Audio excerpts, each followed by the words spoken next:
Rambam. We begin the 8th book today.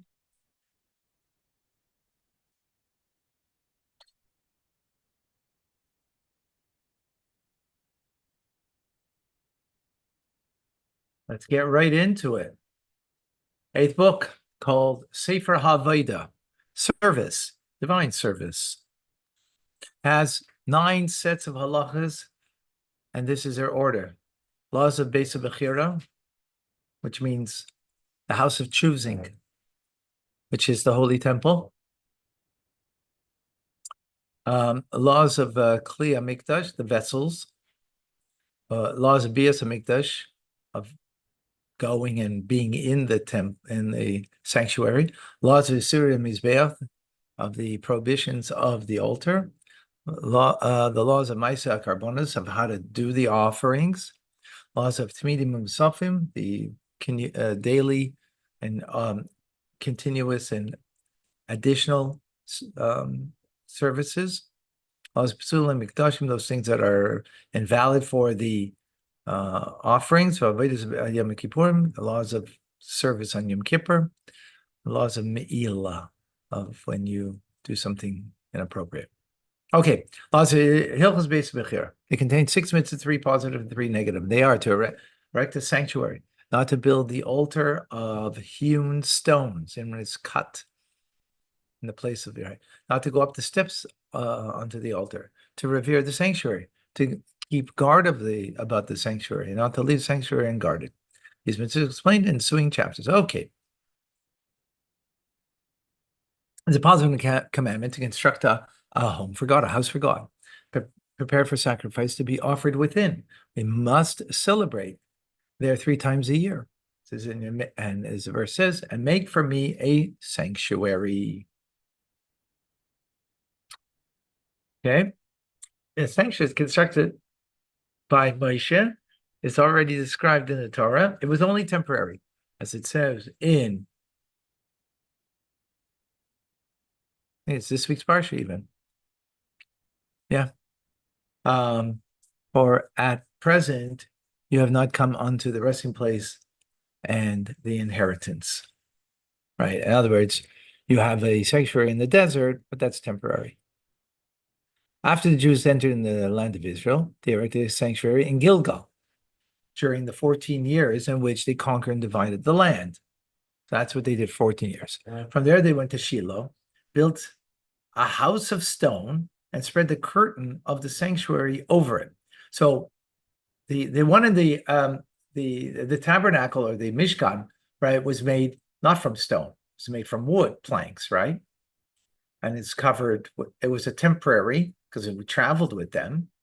But this one now in Shiloh was made from stone, but it wasn't completely permanent because it was the covering, the same covering that was used in the desert was used now, skin covering on the top as a roof for the sanctuary.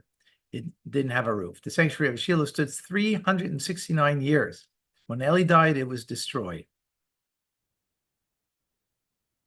The year 2871, the Philistines captured the Holy Ark and slew Eli's 2 sons. The sanctuary in Shiloh had a greater degree of holiness than the structure that preceded it, and those that followed immediately thereafter. The place which God has chosen, cause his name to dwell, refers to Shiloh and the temple. 2 places. 369 years is a long time. And that's not the Holy Temple in Jerusalem. You got that? Pretty fascinating.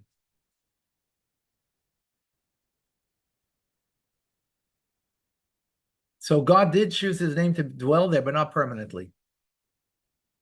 Right? The uniqueness of Shiloh is further emphasized by the fact that while it stood, the Jews were forbidden to offer sacrifices in any other places, while the ark was in Gilgal, and similarly in Nov and Givon, as well mentioned, Sharon, the Jews were allowed to bring their individual sacrifices wherever they desired. However, during all the years the sanctuary was in Shiloh, no sacrifice would be offered in any other location.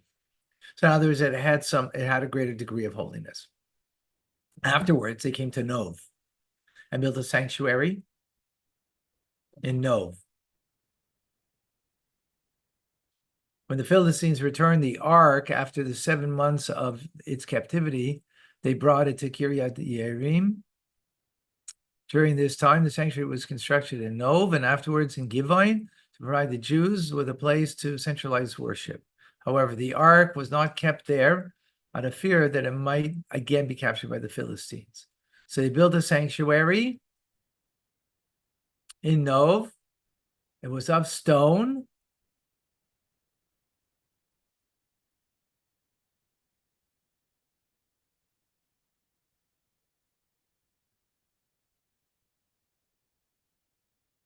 Okay. When Shmuel, Samuel the prophet, died, it was destroyed That's exactly what Shiloh. by King Saul. Huh?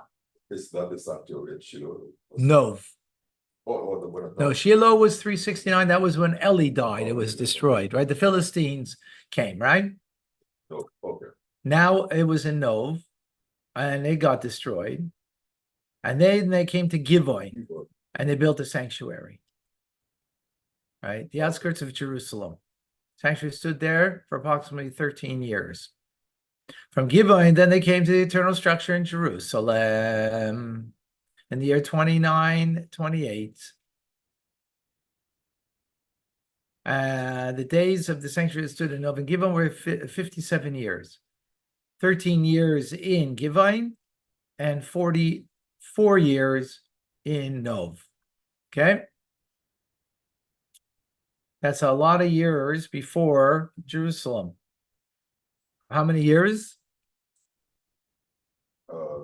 14 plus 369 plus 57, 440 years. And then came King David. This is from when Joshua came into the land, right? And till King David built in Jerusalem. Okay, once the temple was built in Jerusalem, it became forbidden to build a sanctuary for God or to offer sacrifices in any other place. There is no sanctuary for all generations except for Jerusalem, specifically on Mount Moriah. Right? As it states, and David declared that this is the house of the Lord God, and this is the altar for the burnt offerings of Israel. As it says, this is my resting place forever. How many times is Jerusalem mentioned in 5 books of Moses? Anybody? How many times? None. 0. How many times is it referred to, though? Many times. I don't know exactly how many times. In the place that I will dwell, my name there. Right? That's speaking about in the future. 440 years later. 440, that's a long time, right? Most nations came and went in that time period. Okay, the design of the structure built by King Solomon is described specifically in the Book of Kings. In contrast, the design of the Messianic temple, Mashiach, one that we're waiting for, the third and final holy temple, though mentioned in the book of Ezekiel, is not explicit or explained. Thus, the people in the time of Ezra built the second temple according to the structure of Solomon, including certain aspects that were explicitly stated in Ezekiel. So the second one has like kind of, bit of both. The following elements are essential when constructing the house: the sanctuary, the Holy of Holies. Preceding the structure, they should have a place called the entrance hall.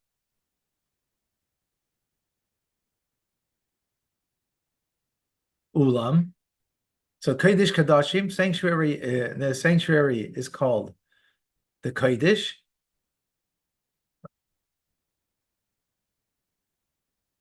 That's called, in Hebrew, it's called Kodesh. Holy of Holies is called Kodesh Kadashim, Holy of Holies, right? This is the Ulam. It's called. The 3 together is called the temple. Or in Hebrew, Heichal. Right? There are various levels of holiness. In addition, we must make other partition around the temple, set off from it slightly, resembling the curtains surrounding the courtyard and sanctuary in the desert. Everything that encompasses by this partition is similar to the courtyard a tent of meeting, and it's called the courtyard. Courtyard is chotzer in Hebrew. Okay, got it? The entire area is called the Mikdash.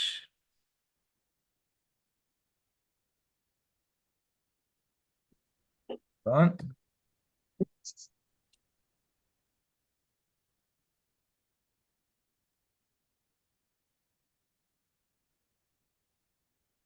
Here, Holy of Holies, Holies. This is the Olam entrance and courtyard. Let's go a bit further here. Here. There's the courtyard, right? Enclosed by. So that's what needs to be built. Right, that's the main of it. Following utensils are required in the sanctuary. An altar for the burnt offerings and other sacrifices. Here's the altar. The ramp to ascend to the altar is positioned before the entrance hall to the south. Right, this is the south side. This is the north side. This is the west side, and that's the east side. Entrance is on the east, right? Sun rises on the east. Holy of Holies in the west. This is the north and south, right? So you have the ramp there. A wash basin right over there. For the pedestal of the priest would they sanctify their hands and the feet for the temple service. It was positioned between the entrance hall and the altar. Entrance hall and the altar. To the left of the entering sanctuary, right? That's to the left, as you can see. Now the altar incense offering, over here, that's the altar in. The menorah over here, and the table, showbread over here. The latter three were placed in the sanctuary before the Holy of Holies, which you have the Ark of the Covenant, right? Inside here. The menorah was to the south. To the left is one entered, right? So we just showed it. The table was to the right, which is the north. The showbread was placed upon it. Both of them were close to the Holy of Holies on the outside, right? Close, meaning look how close, you see how close it is over here in the picture, as opposed to the golden altar was removed a bit in the center between the two of them, right? As we're going to say now, the incense altar was positioned between the two of them towards the outside. Divisions are to be made within the temple courtyard to indicate the point to which the Israelites may proceed, the point to which the Kohanim, who were not able to participate in the temple service, may proceed. Also within it, there must be built structures for the various necessities of the sanctuary. These structures are called chambers.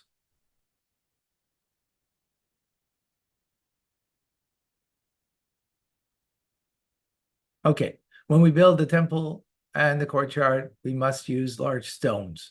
If stones cannot be found, we may build with bricks. We may not split the stones using the building of the for the building on Temple Mount, right? We mentioned that in the commands. Rather, we must split and chisel them outside and afterwards bring them in.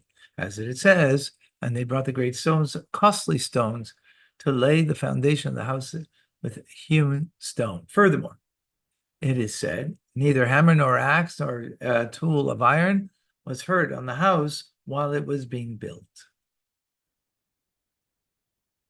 We must not build with any wood protruding at all, only stone, bricks, or cement. Similarly, we must not make wooden chambers in the courtyard. Rather, they must be made of stone or of brick.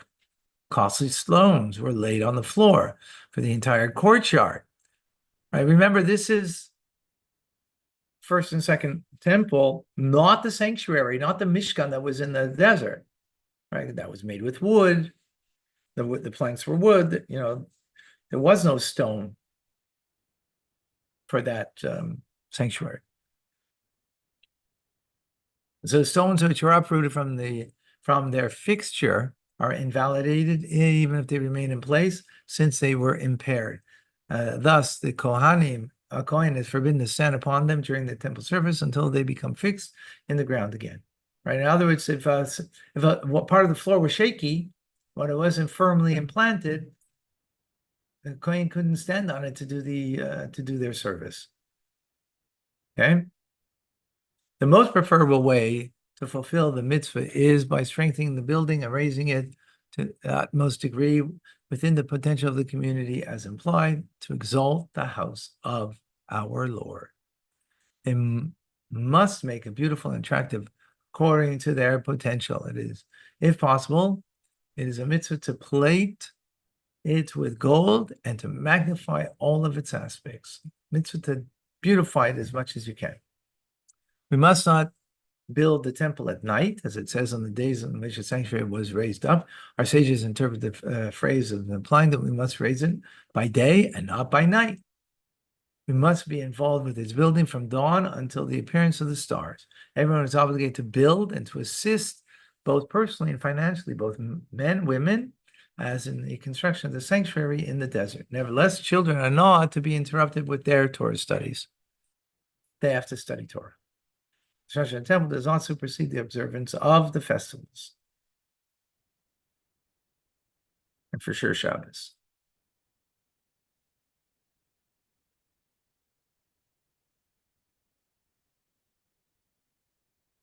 Yeah, we're following? We're good?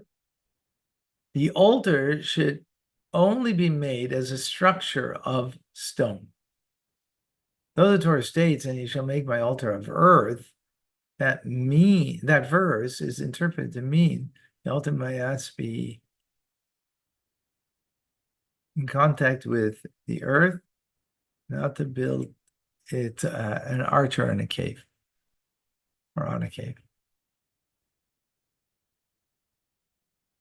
Okay, though it states, and you shall make an altar of stone. The oral tradition explains that the matter is not left to our decision, but an obligation incumbent upon us. Because it says if, right? Doesn't really mean if.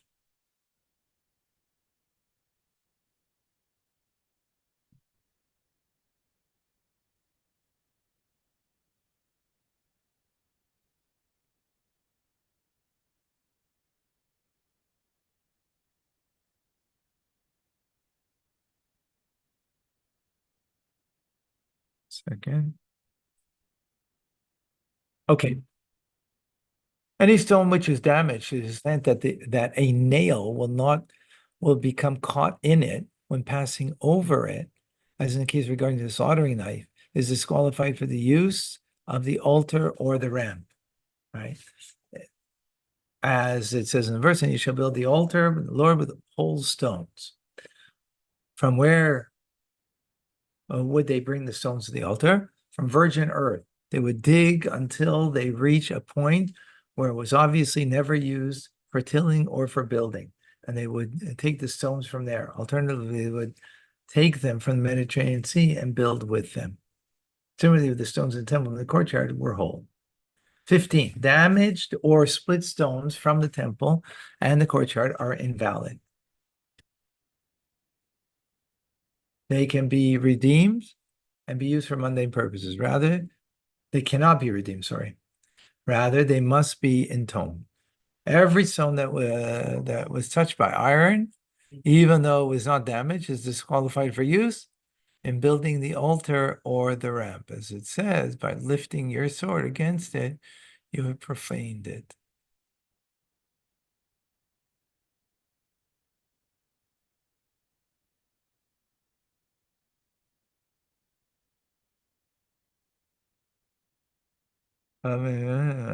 Anyone who builds an altar or a ramp with a stone that has been tortured by iron, violates the negative commandment, and it's given lashes, do not build them with hewn stone. One who builds with damaged stone violates a positive command, but you don't get lashes. If a stone was damaged or torched by iron, once it has been built into the altar or the ramp, that stone alone is invalidated, but the others are still fit for use. And it doesn't invalidate the whole thing, but just that stone is invalidated. They coated the altar with cement twice a year before Pesach and before Sukkot, When they coated it, they used a cloth rather than the iron lathe, lest it touch the stone and invalidate it, right? Because again, the verse says, no iron shall come upon my altar. Because my altar is meant to prolong life, and iron is used to shorten life, like in a knife to, a sword and so on. We must not take steps for the altar. As the verse says, do not ascend on my altar with steps. Rather, we must build an incline on the southern side of the altar, diminishing the height as it declines from the top of the altar until the earth. It is called a ramp.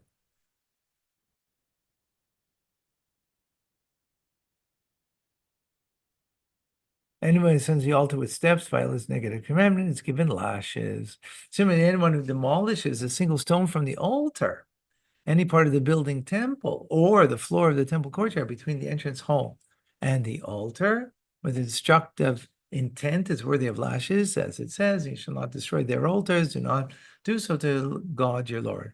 You shall destroy their altars, that of idolatry, but not that is used for God. The menorah and its utensils, the table and its utensils, and the incense altar are all sacred utensils, may be made only from metal. And if they are made from wood, bone, stone, or glass, they are not unacceptable. If the nation is poor, it is permissible to make them of tin. And if they later become wealthy, they should make them out of gold. The incense altar and the menorah and table. If the nation resists, it means they should even make the basins and the spits and the rakes in the altar of the burnt offerings. And similarly, the temple's measuring vessels out of gold. They should even coat the gates of the courtyard with gold if it is within their potential. Right? You have to beautify God's home. All the temple's utensils must initially be made for sacred purposes. If they were initially made for mundane uses, they may not be used for the temple's sake. A vessel intended to be used for the temple, but which was never used for the temple, may be used for mundane purposes. Once it has been used for the temple, it may not be used for mundane purposes. Stones or boards, which are originally hewn for the use of the synagogue, should not be used for the Temple Mount construction. All right.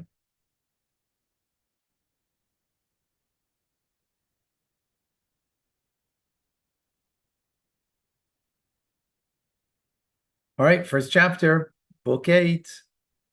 Huh, we've done 7 books, halfway through Rambam. Seems like we just started. Amazing. 14 books altogether.